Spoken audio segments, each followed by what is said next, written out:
Hello everybody and welcome to the Penelope Possum channel. With me, your host is Penelope the Possum. We're going to be reading some more creepypastas today because I totally fricked up. And totally didn't do that last time. I promised to do it.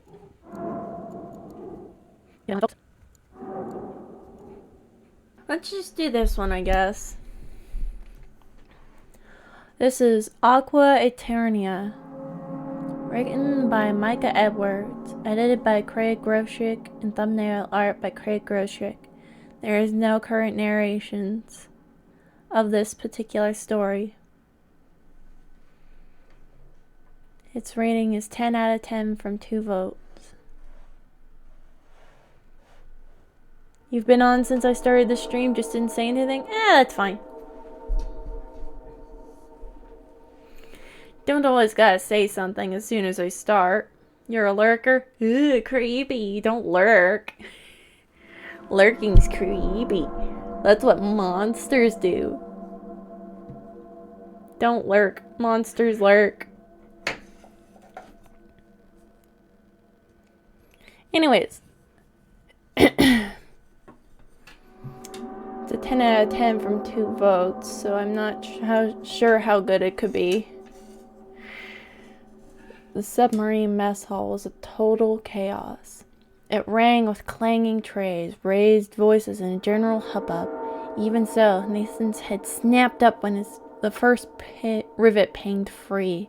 The sharp fracturing of metal was followed immediately by a second report as the massive pressure of the ocean flung the failed piece of metal against the far wall. Water sprayed, a compact but concerning fan. No one else seemed to have noticed. They all remained intent on their food and conversations, unaware of the slow bend developing in the steel plate above them. Another rivet sprang loose. The one below it was already under visible strain. When it went, the entire panel would come off all at once. Nathan shouted, "The sub's coming apart!" No one heard him over the din. He gesticulated wildly. No one even glanced in his direction.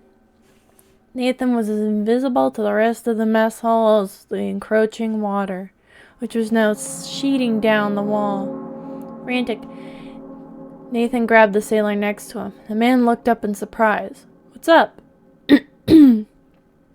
But before Nathan could answer, the rest of the plate gave way. The rivets popped off in a split-second succession.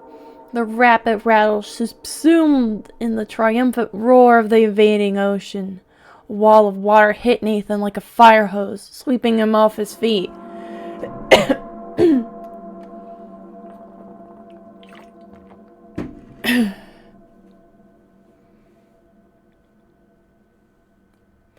And smashing him against the bulkhead behind him.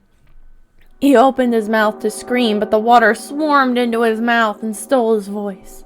The cold paralyzed him. The salt burned his eyes, nose, and mouth. The ocean was everywhere as it filled the room, even as the pressure crushed the life from Nathan's body. His crewmates carried on as if nothing was happening. As the room grew dark, the man Nathan had grabbed addressed him. "Stop fighting, man. It's so much easier once you just let go." With one final Herculean effort, Nathan forced a yell from his frozen lips. The sound forced the water away, and suddenly he was wrapped in blankets instead, thrashing to get free of his narrow bunk. "Shut up!" came a tired voice from above him. "I swear I will actually drown you just to get a full night's sleep." Drowsy agreement echoed from various racks around the room. Nathan mopped the sweat from his body with damp sheets and tried to slow his racing heart. I can't believe that was loud. Let you onto a submarine with nightmares like this. grumbled his bunkmate. The metal squeaked as he rolled over, resuming his interrupted slumber. Honestly, Nathan agreed with the complaints. If he had known this would be how he reacted, he never would have signed up.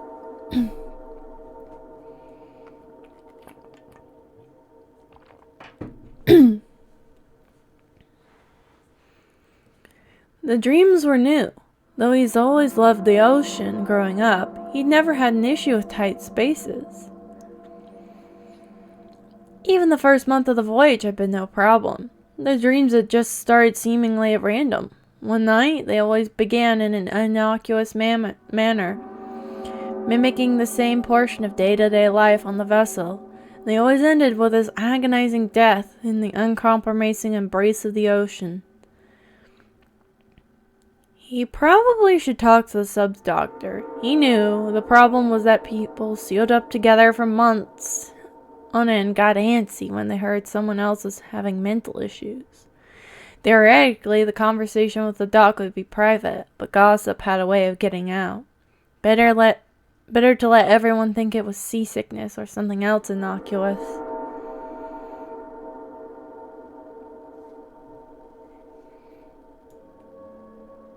He didn't need the doctor. He could handle this on his own. He just needed more sleep. Nathan attempted to pull up his blankets, but they were tangled around his legs.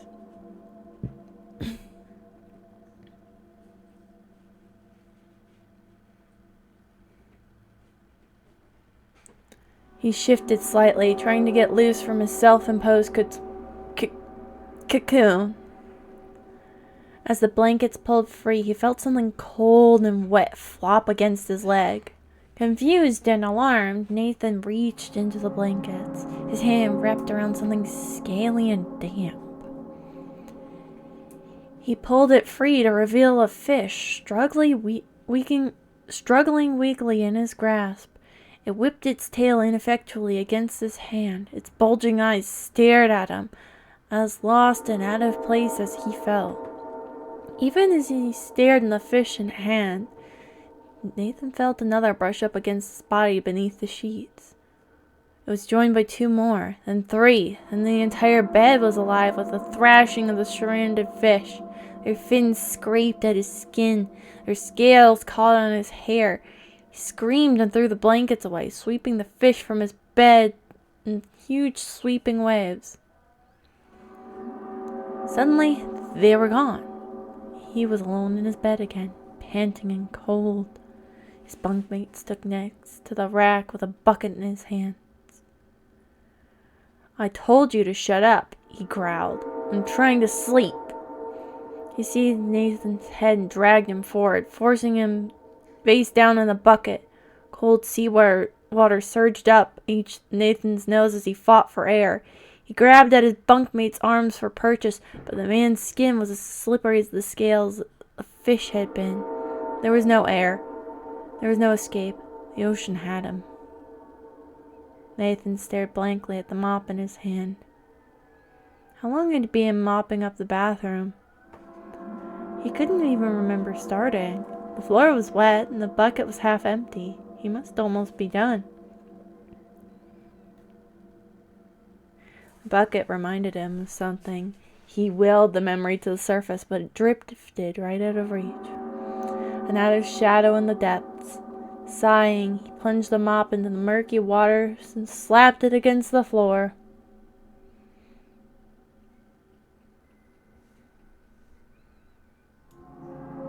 It was only a day until he docked. Shore leave was coming up. He could get rest on shore. He could get away from the ever-present reek of the ocean. The smell shouldn't be able to get inside. Not in their hermetically sealed environment. But it did. Everything stank of salt and dead fish.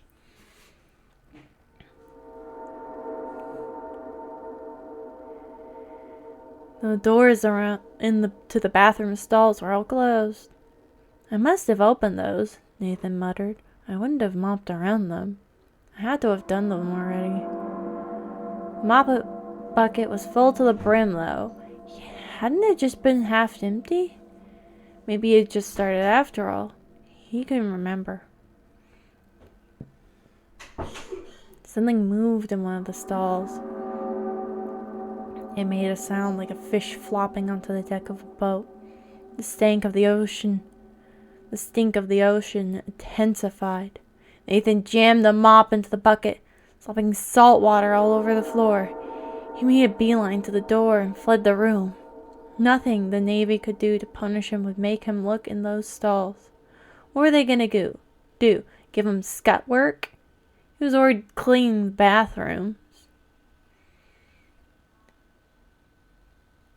A thought occurred to Nathan as he hurried down the hallway. They could cancel his shore leave. Reluctantly, he crept back. He could at least retrieve the bucket. They would never know if the floor had been thoroughly cleaned. It wasn't like anyone was going to check. He opened the door and the bathroom was gone. In its place, empty, endless ocean.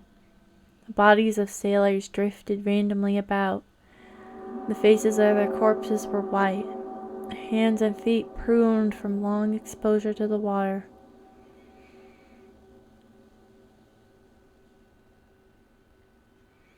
Nathan closed the door. The outside said head. It should have led to the toilet. He did not open it again. Squires! Something was gripping his shoulder. He panicked. Nathan lashed out. Stop fighting, young man. If you slept half this well in your bunk, you wouldn't be falling asleep at chow.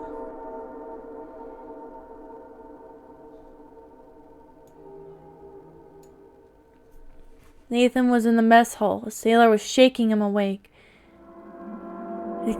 His expression halfway in between amusement and concern.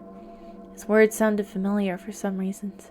Nathan grabbed for it, but the idea slipped away like the water being taken back by the tide. It was his bunkmate, Nathan thought. He didn't know this man's name. Why didn't he? They'd been on the sub together for months. The man slept above him. He had to know his name. It was gone, slippery as an eel. Nathan wanted to ask. He thought it might help anchor him, but he was afraid to admit he didn't know.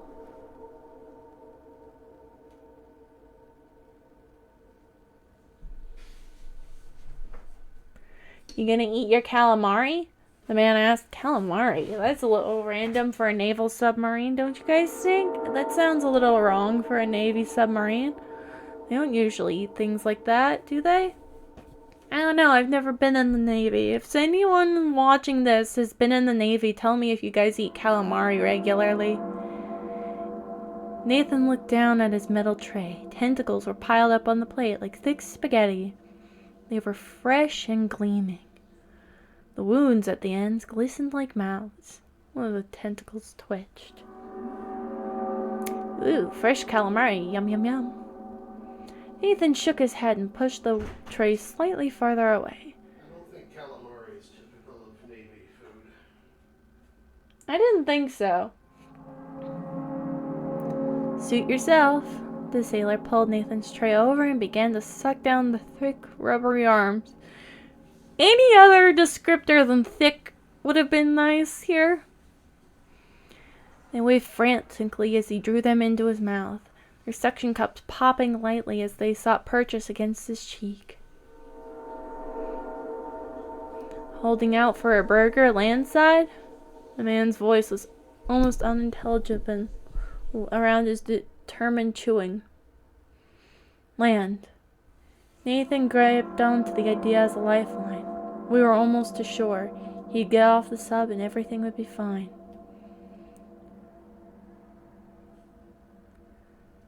And then, when it was time to get back on, well, he would sort that out when he had to. Maybe it would be fine by then. They couldn't force him. Sure, they could kick him out or even put him in jail. But at least he'd be on land. He'd be away from the streams and the salt and the fish. He'd be free.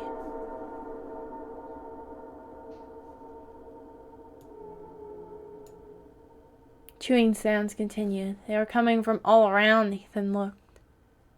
Oh, now. They were coming from all around Nathan now. Everywhere he looked, sailors had severed squid arms heaped in front of them. They were all shoveling them into their mouths like there was no tomorrow.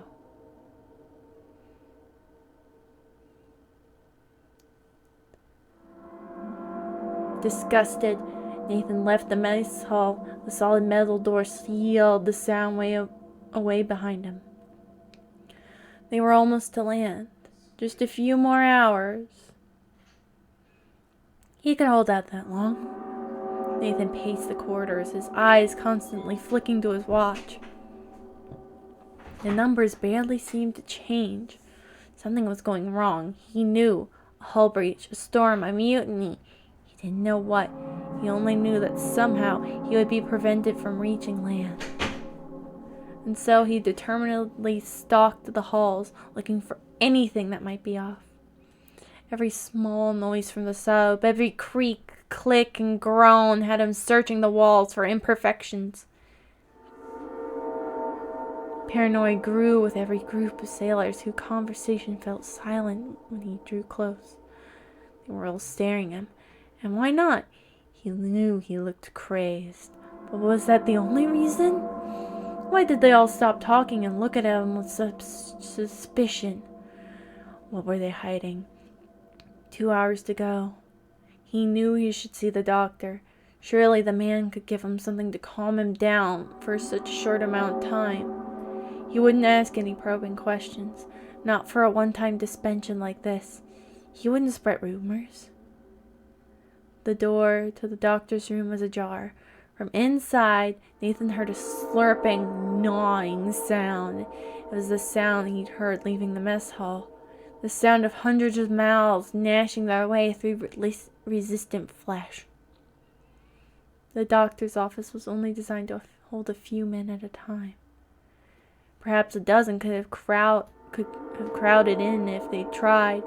Nathan surely would have been able to see through them, some of them through the crack in the door, though. Instead, all he saw was an empty office with strange shadows undulating on the wall. He could not tell what cast them, and he was afraid to find out. Nathan returned to the barracks to pack his duffel bag for shore leave. All around him, fellow soldiers chattered, discussing plans, bragging about upcoming exploits. It was normal, simple. For just a moment, Nathan let himself relax.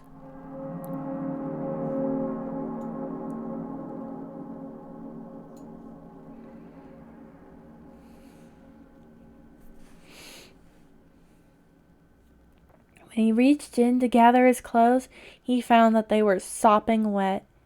Angry, he looked around to find who had pranked him, but his words of accusation died on his lips. Water ran from the belongings of every sailor.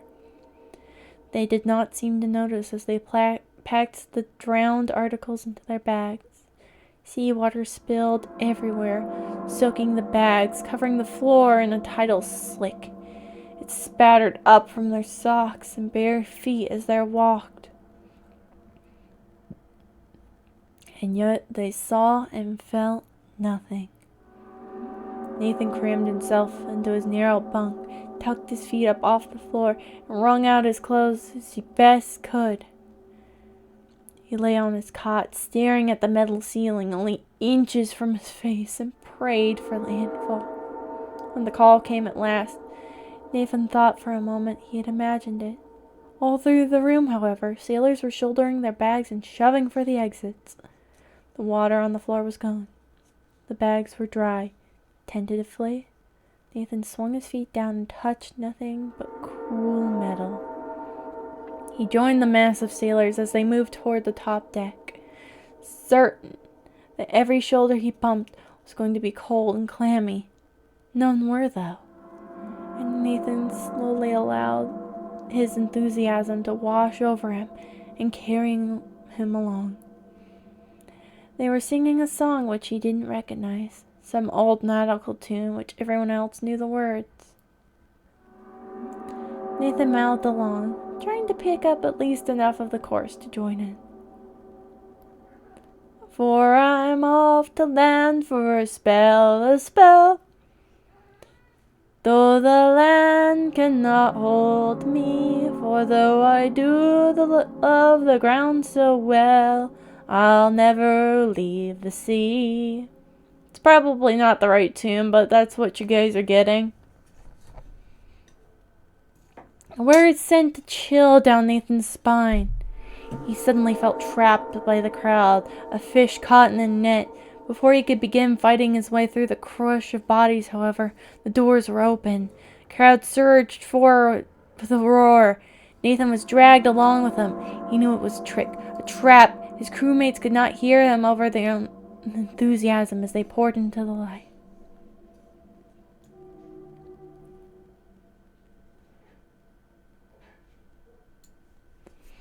Yet somehow it wasn't.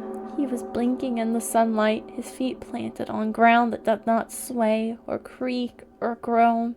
There were no walls anywhere near him, no doorways to duck through, and best of all, the ocean was a mere lapping presence behind him. And as he strode forward into the town, he could feel it being left behind. It wanted him, Nathan knew. It was angry that he was leaving, furious that he had escaped. Nathan exulted in its impotent rage. He found a bar with outside seating where he could see the sky. He ordered a burger and fries with a salad made with fresh vegetables grown in the dirt. Nothing in his meal had ever seen the sea, and it was the best food Nathan had ever tasted. Many of the hotels offered seaside view. Nathan headed further into town, away from those. He found a nice place without a pool and booked a room that overlooked the main road.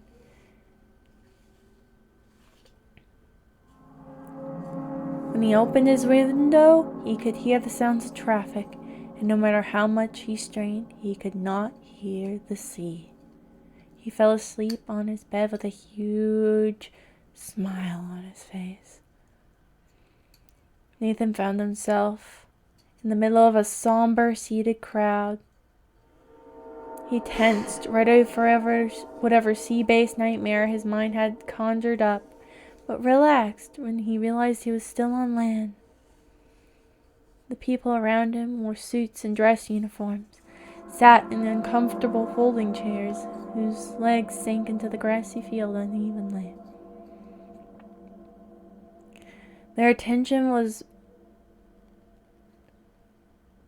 on a stage at the front where an admiral stood behind a lectern and read along a list of names. Porter Robinson, John Rocco, Abraham Rubens. The names sounded familiar, but Nathan could not place them. He looked around for context clues. The stage was set with several American flags. A large poster of a submarine leaned on a wire easel to one side of the stage. The wind tugged at it, but it had been pinned in place. Two more somber people had sat flanking the admiral. Their uniforms identified them as Navy captains. Their role appeared to be simply to add gravitas to the situation. They said nothing and watched the crowd. William Severn, Michael Schaefer, Corey Shanks.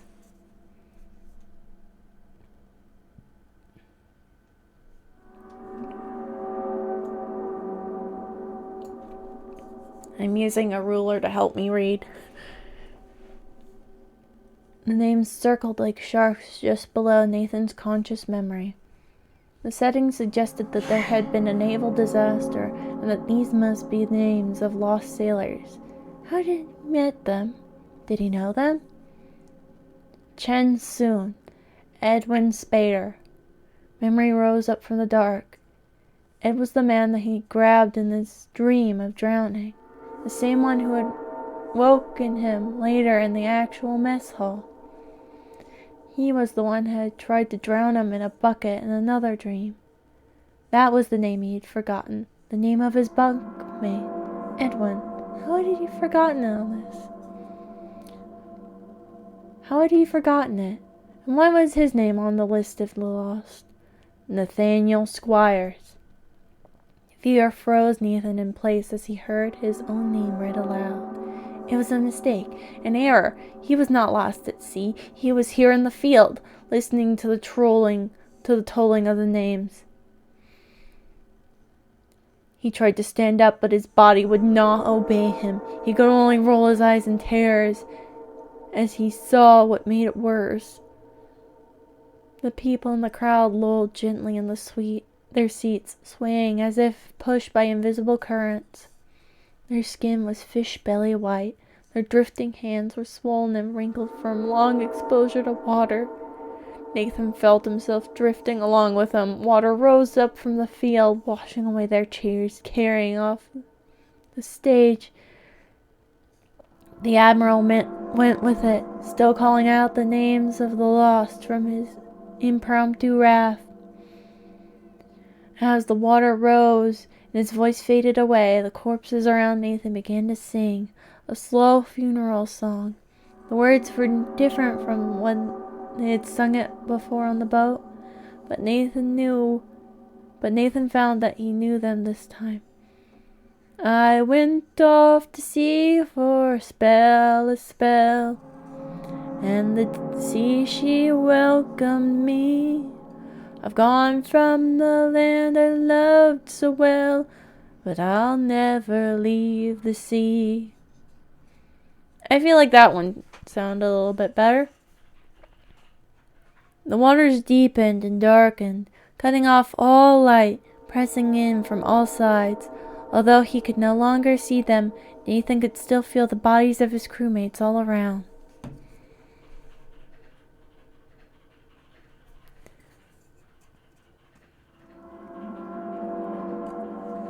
Stop fighting, he imagined Ed saying to him. It's so much easier once you let go.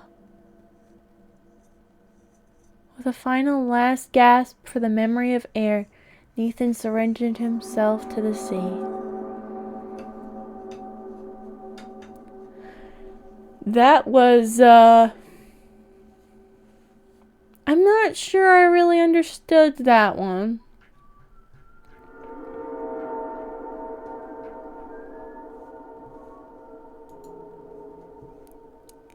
I do not think I understood that one at all, folks.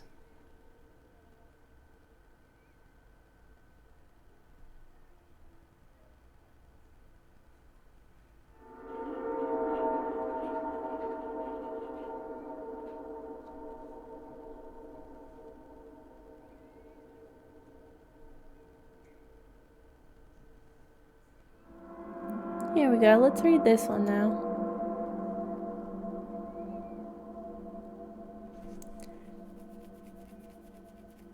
That was pretty awful since your dad was on the subs. Oh yeah, he was on the subs, wasn't he? Yeah, I could just imagine that. Naval Nightmare. Let's call that one the Naval Nightmare, yeah? That one was creepy. I think from the beginning of the story, he was dead. And everything he experienced after that initial part was a dream.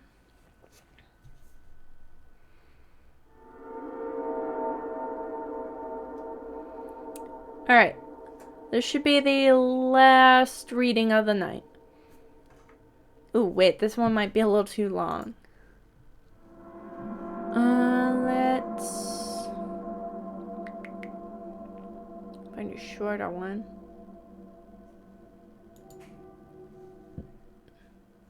Yeah, this one should be good. Do Not Connect, written by Brandon Wills, edited by Craig Groshek again, and thumbnail art also by Craig Groshek again. Mr. Groshek seems to be all over these stories on this website, so one has to assume he probably owns the website.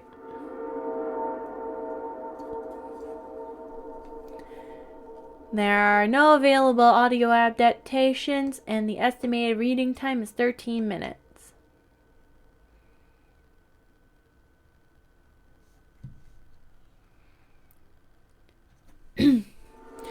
Once again, I'm using my handy dandy ruler to help me read. The break room reeked of fish. Someone had reheated food in the microwave, and now the whole place smelled putrid. The odor was so strong that it reached down the hallway to my office. I watched a coworker leave the restroom right after taking a hefty shit. Did I really just read that? Okay. And walked straight through the door. No hand washing for her. Oh my god. Another guy I worked with has an affinity for ripping huge farts several times an hour and not caring who heard or had to breathe it in. This is tremendously so stupid so far. Okay. Okay. Focus. Get it together, guys. A little bit of a lighthearted note to start on. Snarf? Why do I hear dial up? Are you connecting to the old internet? These are only a few things that drive me insane about working in my office. When I exit the doors, relief would hit with an intense wave of immediate satisfaction. I may be smiling by the time I sat down in my shitbox of a car. Just to get out of that building was enough to send me to the ascent of joy. Have you ever had a job like that? It can be torture to be there for 40 hours a week. Believe me, I tried to find something with comparative pay, but I've never found success. I had a few interviews, but I was not selected for a callback.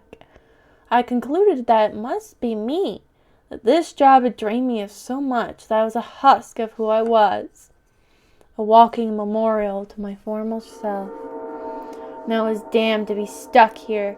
I was denied for one job when they said I was too bitter. Am I? When you're so close to the same humans day, after a while they can get after your nerves. Combine all those grievances into one heaping pile of shit, and the whole situation starts to collapse. Whatever bit of sanity you've managed to sustain suffocating you. The literal stink of it all. Granted, I'm not a perfect person by any means. I'm lazy and my wife complains that I don't do enough chores. But I do most of the things that are required to me. I am a devoted and doting partner. We don't have any kids, but looking at everyone else I know, I feel like we're better off in that way. I don't want some kind of responsibility. What if those current kids turned out to be like these people I loathed so much? Besides, adoption and IVF are expensive. We can use that money on fun stuff instead. Adoption can also be difficult for a gay couple, but that's another discussion. Did I misread somewhere? No, I did not. I feel like that was a random aside, but let's continue. Raising kids just doesn't sound like a good time to me. It doesn't sound like a good time to most people, but hey, people still do it. Last summer, I applied to take my 2 weeks of remaining paid time off to do something I would consider fun. My wife, Alyssa, and I were going to take a vacation at the end of August. I thought by then I'd be at my breaking point, and I would need the time away from my personal little hell. The trip would be at a cabin, retreat in the mountains, in the middle of nowhere. Just my wife, books, and booze to keep me company. No distractions from modern life to stress me out or bring me down. No thoughts about work. No thoughts about scheduling or time constraints. No cares about life at all, except what the next page held and the next dram of whiskey. Not gonna lie, going out on a retreat out in the mountains in the middle of nowhere, just a couple, sounds pretty good. This guy's got a good idea of fun. Not into the drinking so much, but hey, to each their own.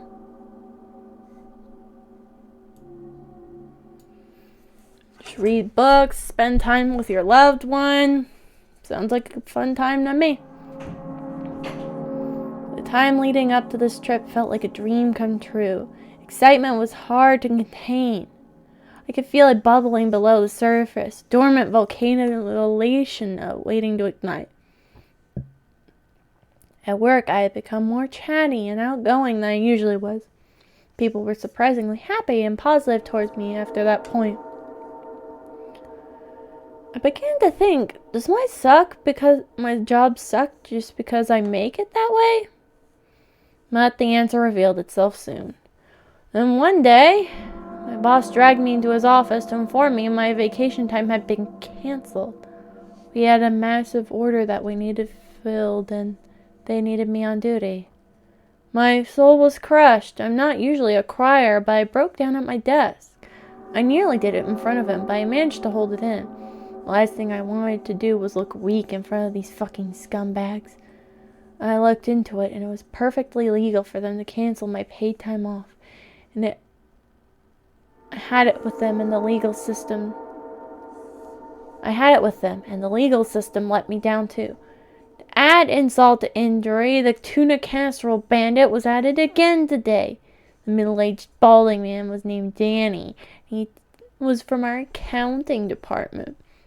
I only recalled his name because there was recently a birthday announcement sent to the entire company. It was just a generic thing, probably automated. It had no personalization to it at all, which goes to show how much they cared about us. When I arrived back at my desk, I searched for that email until I found it. I was the wary detective, and he was the unknowing criminal. I wrote up a lengthy email about how fed up I was with the way he ruined my lunches. Nearly clicked send, but held back. Logic conquered my raging emotions, and instead I saved it to my drafts. The kettle filled with hate inside of me continued to boil. About to start the whistle at any moment, I kept the email up with a photo of his, clearly not recent. Photo. His blobby, bespectacled face made me want to punch my monitor. So instead of exploding, I took a break and took the elevator down to my parked car, and then proceeded to scream myself hoarse. My throat ached and my ears rang, but it felt good to release some of that rage. On my way past the cigarette smokers blowing their cancerous clouds around the front doors, which was supposed to be against the rules, but no one seemed to give a shit.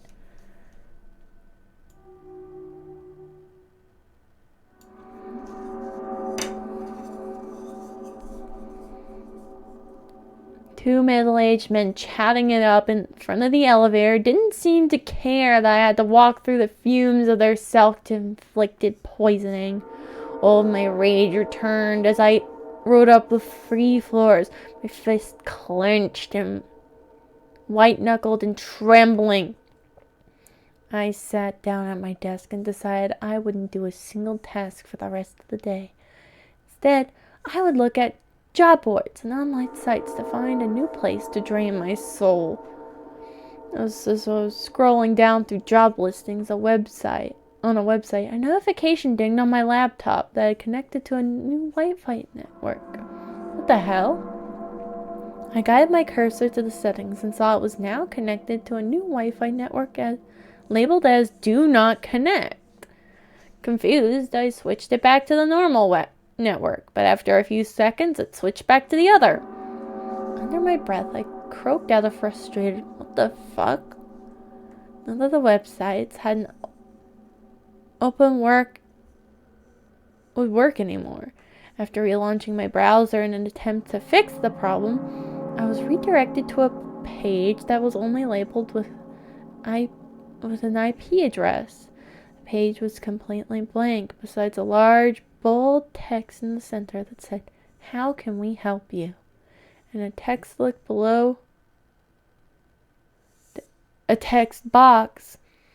below to enter a response. I snorted and thought, is this a joke? Eliminate the tuna casserole bandit so I can eat lunch in the break room again. and I clicked the submit button. I had to chuckle a bit. This had to be some kind of survey that the company wanted us to be honest about. So I was. They had no idea who I was talking about anyways. They'd say it's anonymous. I'm willing to bet they could trace these back to us through our computer's IP address. I didn't expect anything to happen. Part of me hoped this wasn't a virus that I just released into the entire network. My laptop suddenly switched back to its normal internet connection and everything began functioning normally again. I was a bit puzzled, but once I continued my job search, I had forgotten about this weird little incident. The toiling commenced, and not another thought.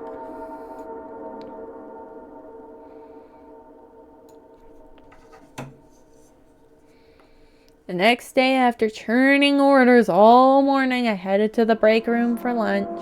There he was, the fucking tuna casserole bandit. I walked in just as he popped his favorite dish into the microwave and started heating it. I sat at the opposite end of the room, trying to be as far from the smell as possible. I had chosen the wrong day to bring my lunch that required the microwave. There was a chance that my food was going to absorb the stink, and then I would probably hurl like I was a demon possessed. Think about it made me gag. From my seat, I glanced up at the man every few seconds. He stood there, scrolling on his phone as the tire wound down. His thumb flipped endlessly on whatever app he was on, not appearing to read anything. Just flip, flip, flip. Is he a psychopath or a narcissist looking for new prey? Was he severely ADHD? Perhaps he was just really bad with technology. He bent over to look at the turning food as the timer counted down. Instead of the normal beep that his food was finished, he was brought down by a loud bang. He hit the floor, blood pouring out of numerous wounds to his face. He clawed at the lava-hot food, masking him. I ran over to see if I could help him. Shards of plastic from the explosion had pierced his face, including his eyes. He screamed and screamed as he writhed on the floor.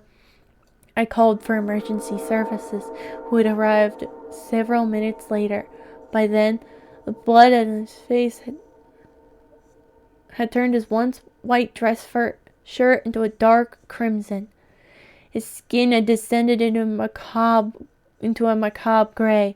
Then the EMTs whisked him out of the building. He was barely moving. Damn! Did, the dish explode, or did the microwave explode? What? Later that day, my boss held a meeting by his office door. He stood there, arms crossed, staring out the window. He looked contemplative and worried. Once we had all gathered, he turned around, revealing a printed-out statement in his hand, most likely direct from Human Resources.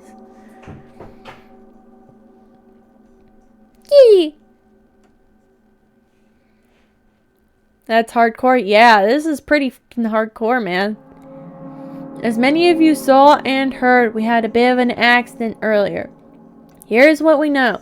Todd Sterling from accounting was heating his breakfast in the microwave when it exploded. Only a few people were here at the time due to an accident on the freeway. Thankfully, Sammy, he pointed at me, rushed to his aid and called 911. He was rushed off to St. Vincent's Medical Center, and we are hoping he will pull through. I wanted to hold this meeting to stop rumors from spreading. I wanted to be honest with you. Thank you all.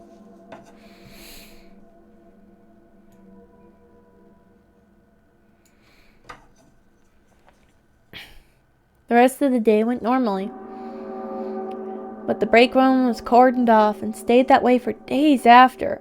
I typed away, feeling some guilt. The memory of typing the request into that random website haunted me. What if they'd somehow pulled my history and found out what I did? Could they even blame me for such an accident? It's not like they could find footage of me planting a bomb in the microwave or some other manipulation to cause it to blow up. I simply sat there, waiting for my turn. Also, I thought, what if it had been me?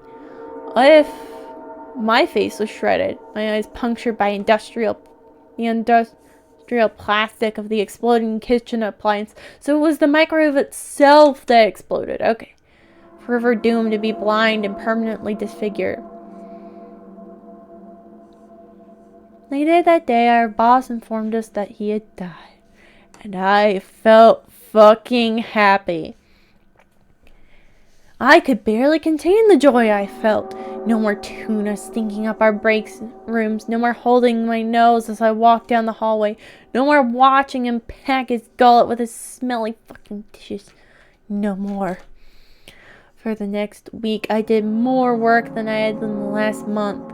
I fulfilled orders, answered emails, and tallied costs and totals like a well-oiled machine. Nothing could bring me down. I went to the bathroom on my break. I ran into Miss No Hygiene after taking an extremely smelly dump.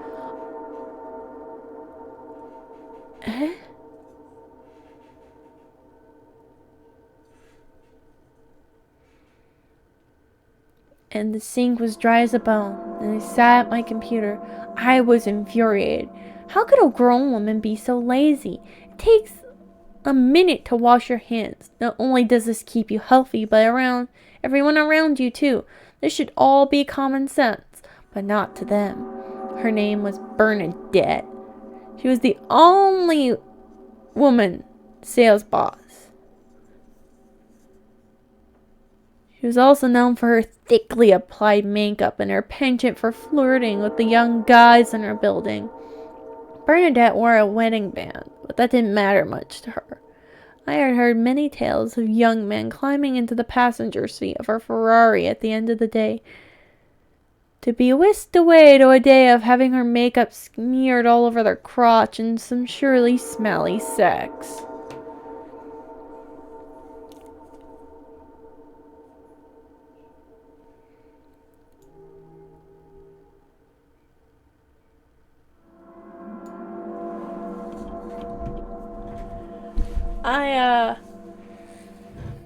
I think our main character is a girl.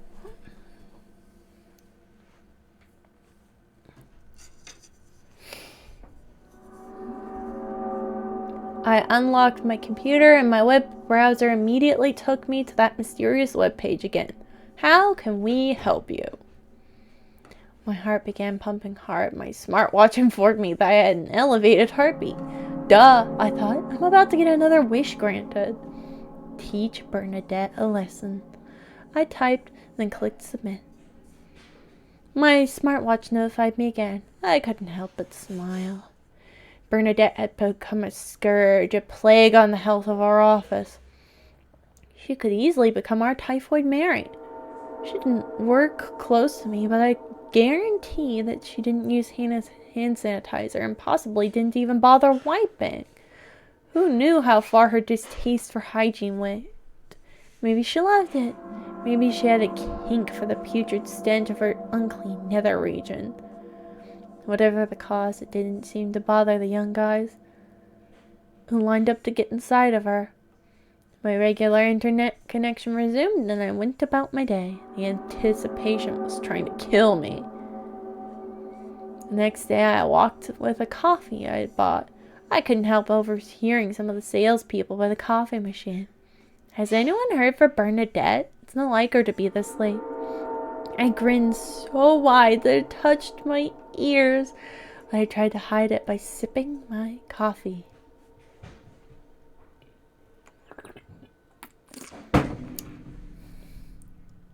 It was pointless to resist the dark joy filling me.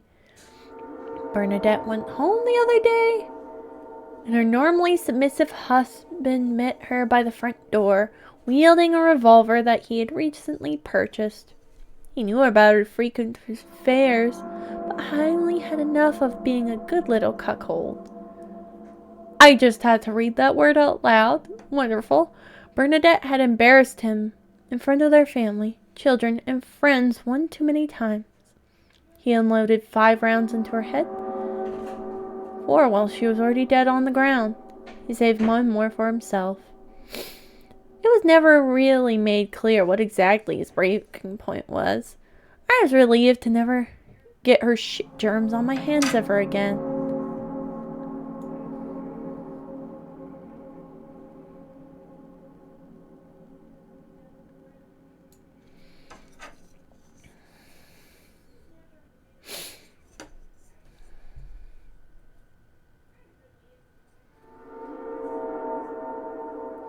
I could now go to the restroom with peace of mind.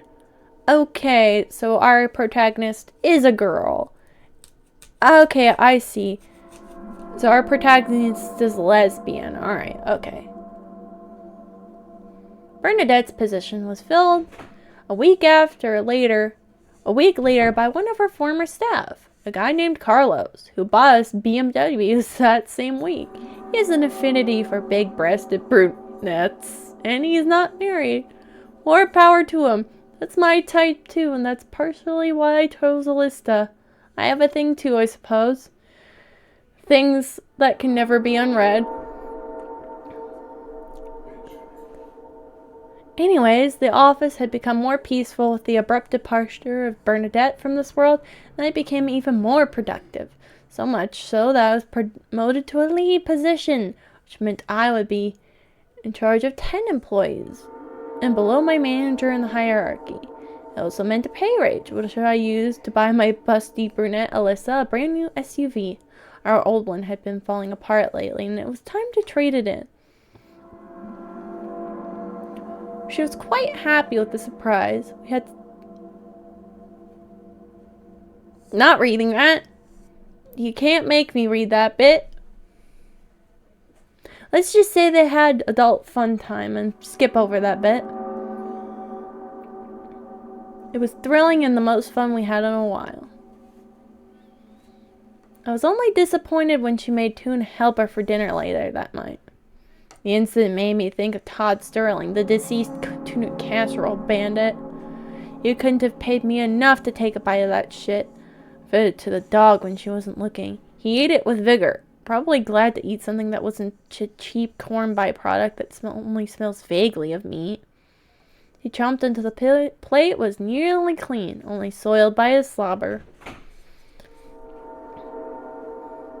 I asked her why she made that, and she said it was a recipe she stumbled across on TikTok. People said they loved it. It was the best dish they ever had. They recommended it to everyone. I gagged, slept in the guest bedroom that night. The next day I sat at my desk. It was situated slightly higher than the rest, so I could literally oversee my employees. They all worked efficiently, and I didn't need to crack down on laziness. I was quite proud of them. 2 months had passed since my promotions, and things were looking promising for the first time in a long while. If only things at home would improve too. Instead, it only became worse. I was afraid I'd never see that strange Wi-Fi connection again. It hadn't appeared since I asked for that promotion. For a time, I thought about what I would use it for next time. But once it became apparent that this may not happen again, I drifted away from those ideas. I was glad to find out I was wrong.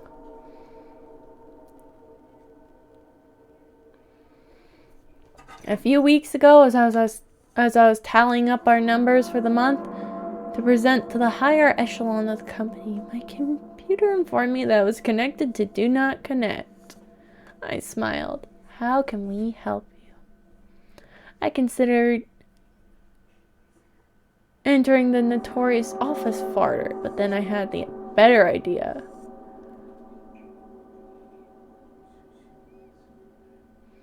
A promotion, I responded. The rest of the day went smoothly. On my way home, I told Alyssa I was bringing home fast food. We made love in the SUV again. We even slept in the same bed. It was hard to sleep that night. Insomnia consumed me. Wonder how my boss would meet his demise. Would it be a deranged homeless person with a pocket knife? A boating accident? A mishap with a sex toy? I found out the next day. On my way to work, I had to order a coffee with a double shot of espresso to wake me up. My smartwatch said I had 2 hours of sleep, and I could definitely tell. My eyes burned and felt heavy. My brain was slow to respond. The coffee helped. I walked in to find a Zoom call meeting waiting for me. They didn't tell us the gory bits, but my employees gossiped to me about it later. He had a rather unfortunate accident on his way home. A semi-truck cut him off on the freeway, and the ensuing accident left him decapitated, his head rolling down a hillside into a ravine. The head wasn't found for weeks, and by then animals and the elements had wiped away most of the flesh, or at least that's what I heard. Some people saying by the coffee machine. The best part is his girlfriend, 22 years younger than him, was giving him roadhead when it happened, trapping her corpse between his legs. Meanwhile, a week later, I was the one to fill the position.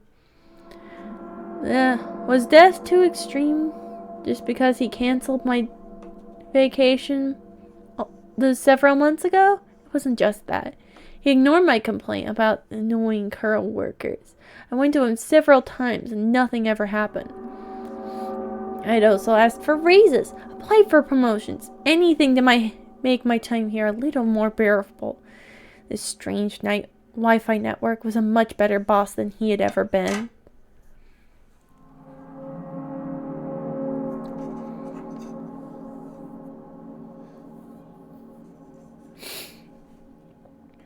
I now have my own office and a wonderful view of the city. The same office he had occupied.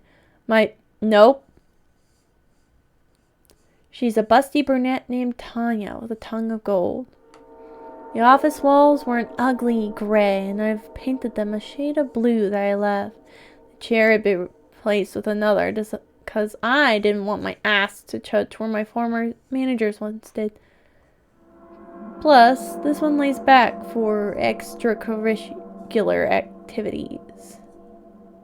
As for my Alyssa, she had taken a new habit of farting at a near constant pace.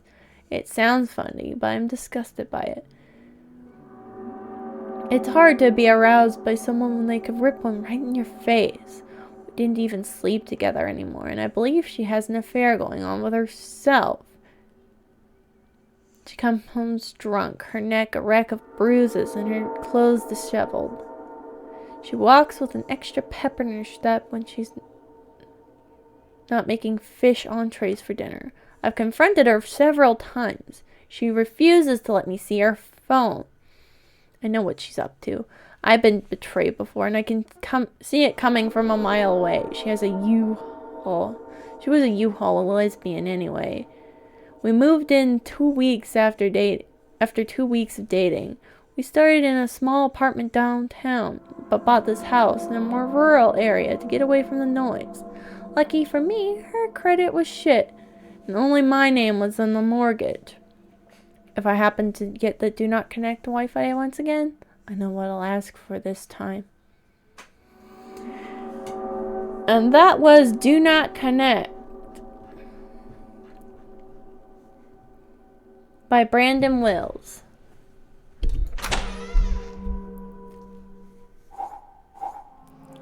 Thank you all for joining me here for Spooky Scary Saturday.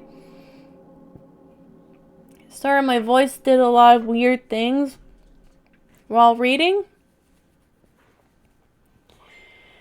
That last story was a little raunchy and brutal. Yeah, it was pretty brutal. I mean, I get where this person's coming from. I've had my fair share of annoying coworkers too, but like, damn, I've never wanted any of them to suffer or die. Or suffer and die, you know? But I'm also generally a very non-violent person. I get angry, yeah, but I don't like I don't think retaliation in anger is usually justified in most cases, especially when it's something small like that. There can be cases where retaliating is fine, but yeah. Thank you for reading them. They were definitely brutal. Yeah. The first one was brutal in a more sort of nebulous way, I think. And the second one was just brutal. I can't imagine the amount of pain having a microwave blow up in your face. That cannot feel nice. But thank you all for joining me here tonight. I had fun. I hope you guys had fun. Thanks for hanging out and enjoying me reading or not enjoying me reading. If you didn't enjoy it, why were you here? Nobody forced you to be here if you didn't enjoy it. So, you know.